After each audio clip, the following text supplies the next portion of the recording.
கொஞ்ச நஞ்ச பேச்சாடா பேசுன அப்படிங்கிற மாதிரி இன்னைக்கு தமிழ் சினிமா வந்து ரொம்ப பாவப்பட்ட நிலைமையில இருக்குங்க.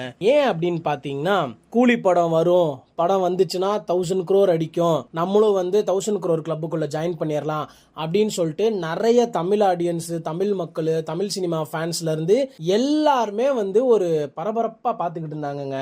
ஆனா வந்து அது அப்படியே தலைகீழா மாறி வெறும் 500 கோடி தாங்க இப்ப வரைக்கும் கூலி வசூல் அடிச்சிருக்கு. யூஸ்வலா வந்து அந்த லோக்கியோட ஸ்கிரீன் பிளேல இருக்க மேஜிக் வந்து கூலியில இல்ல, இது வந்து சாதாரண ஒரு கமர்ஷியல் படமா தான் இருக்கு அப்படின்னு சொல்லிட்டு ஒரு மிக்ஸ்டு ரிவ்யூ வந்ததாங்க இதுக்கு முக்கிய காரணமா வந்து இருக்கு. இதுல கூடுதலா ஒரு விஷயம் என்ன அப்படின்னு பாத்தீங்கன்னா, 5 ஸ்டேட்ல இருந்து 5 முக்கியமான ஆக்டர்ஸை பொறுக்கி உள்ள போட்டு அவங்களோட டைம் ஸ்பேஸையே வந்து வேஸ்ட் அடிச்சிட்டாங்க அப்படின்னு சொல்லிட்டு இன்னொரு ஒரு நெகட்டிவ் ரிவ்யூவும் வந்துட்டு இருக்குங்க. அது உண்மையா என்னன்னு நம்ம கேட்டோம்னா கண்டிப்பா அது உண்மைதாங்க. இதுதாங்க இந்த படத்தோட வசூல் குறையறதுக்கான ஒரு முக்கிய காரணமாகவும் அமைஞ்சிருக்கு.